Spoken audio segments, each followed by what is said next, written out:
me, your old friend Pennywise, the dancing clown. Well, my favorite time of the year as I come back from my long rest has arrived. When it's encouraged to spread and feast on fear. In honor of this, I wanted to read a classically spooky poem for you. A poem about how a tragic loss can terrify and torment you forever. This is The Raven.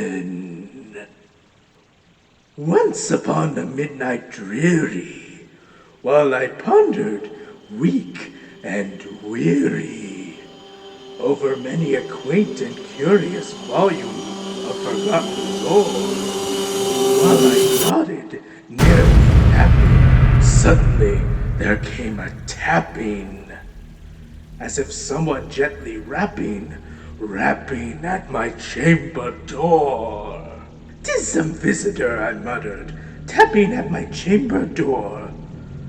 Only this and nothing more. Ah, distinctly I remember, it was in the bleak December, as each separate dying ember wrought its ghost upon the floor. Eagerly I wished the morrow, vainly I had sought to borrow from my books surcease of sorrow. Sorrow for the lost Lenore, for the rare and radiant maiden whom the angels named Lenore, nameless here forevermore. And the silken, sad, uncertain rustling of each purple curtain thrilled me, filled me with fantastic terrors never felt before, so that now, to still the beating of my heart, I stood repeating, "'Tis some visitor entreating entrance at my chamber door, some night visitor entreating entrance at my chamber door. This it is, and nothing more." Presently, my soul grew stronger, hesitating then no longer. "Sir," said I, "or madam, truly your forgiveness I implore. But the fact is I was napping, and so gently you came rapping, and so faintly you came tapping at my chamber door, that I scarce was sure I heard you. Here I opened the door. Darkness there, and nothing more.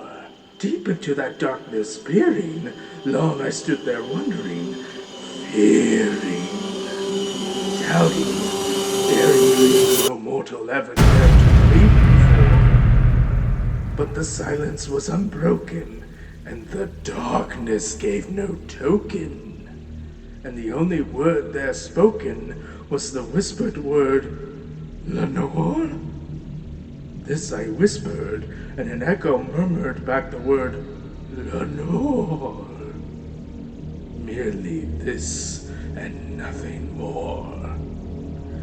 Back into the chamber turning, all my soul within me burning, soon again I heard a tapping somewhat louder than before. "Surely," said I, "surely that is something at my window lattice. Let me see then what therein that is, and this mystery explore. Let my heart be still a moment, and this mystery explore. 'Tis the wind, and nothing more." Open here I flung the shutter, when, with many a flirt and flutter, in there stepped a stately raven of the saintly days of yore. Not the least obseisance made he, nor at a minute stop by or stay he, but when my lord or lady perched above my chamber door, perched upon a bust of Pallas just above my chamber door, perched and sat and nothing more. Then this ebony bird beguiling my sad fancy into smiling. By the grave and stern decorum of the countenance it wore. Though thy crest be shorn and shaven, thou, I said, art surely no craven. Tell me what thy lordly name is on the night's Plutonian shore. Quoth the raven, nevermore. Much I marveled, this ungainly fowl to hear discourse so plainly, though its answer little meaning, little relevancy bore. For we cannot help agreeing that no living human being ever yet was blessed with seeing bird above his chamber door, bird or beast upon the sculpted bust above his chamber door, with such a name as Nevermore. But the raven, sitting lonely on the placid bust, spoke only that one word, as if his soul in that one word he did outpour. Nothing farther than he uttered, not a feather than he fluttered, till I scarcely more than muttered, till I scarcely more than muttered, other friends have flown before, on the morrow he will leave me, as my hopes have flown before. Then the bird said, nevermore. Startled at the stillness broken by reply so aptly spoken, doubtless, said I, what it utters is not. Startled at the stillness broken by reply so aptly spoken, doubtless, said I, what it utters is its only stock and store, caught from some unhappy master, who unmerciful disaster followed fast and followed faster, till his songs one burden bore, till the dirges of his hope that melancholy burden bore, of never, nevermore. But the raven, still beguiling my sad fancy into smiling, straight I wheeled a cushioned seat in front of bird, and bust and door. Then, upon the velvet sinking, I betook myself to linking fancy onto fancy, thinking what this ominous bird of yore, what this grim, ungangly, ghastly, gaunt, and ominous burr of yore meant in croaking, nevermore. This I sat engaged in guessing, but no syllable expressing to the fowl whose fiery eyes now burdened into my bosom's core. This and more I sat divining, with my head at ease reclining on the cushion's velvet lining that the lamplight gloated o'er, but whose velvet violet lining with the lamplight gloating o'er she shall press, nevermore. Then, methought, the air grew denser, perfumed by an unseen censer, swung by seraphim, whose footfalls tinkered on the tufted floor. Wretch, I cried, thy God hath lent thee, by these angels he hath sent me, respite, and nepenthe from thy memories of Lenore.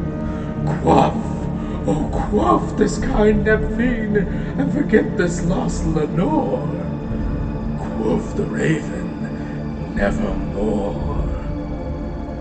Prophet, said I, thing of evil, prophet still, if bird or devil, whether tempter sent, or whether tempest tossed thee here ashore, desolate, yet all undaunted, on this desolate land enchanted, on this home by horror haunted, tell me truly, I implore, is there balm in Gilead? Tell me, I implore. Quoth the raven, nevermore. Prophet, said I, thing of evil, prophet still, if bird or devil, by that heaven that bends above us, by that God we both adore, tell this soul with sorrow laden if, within the distant Adian, it shall clasp a sainted maiden, whom the angels named Lenore. Clasp a rare and radiant maiden, whom the angels named Lenore. Quoth the raven, nevermore. Be that our sign of parting, bird or fiend, I shrieked upstarting. Get thee back into the tempest and the night's Plutonian shore. Leave no black plume as a token of thy lie that thy soul hath spoken. Leave my loneliness unbroken. Quit the bust upon my door. Take thy beak from out my heart, and take thy form from off my door. Quoth the raven, nevermore.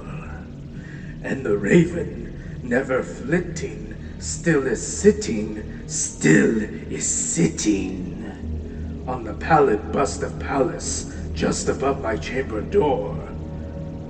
And his eyes have all the seeming of a demon's that is dreaming, and the lamplight o'er him streaming froze his shadow upon the floor. And my soul from out that shadow that lies floating on the floor shall be lifted nevermore.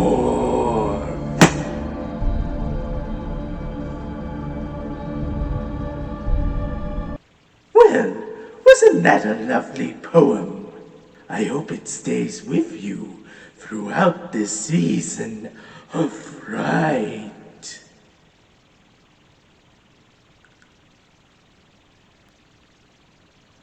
I have to go now. I'm having some children over for dinner. Thanks for watching this video. If you enjoyed it, please like, subscribe, and ring the bell. Also, follow me on Twitter @PCNHguy.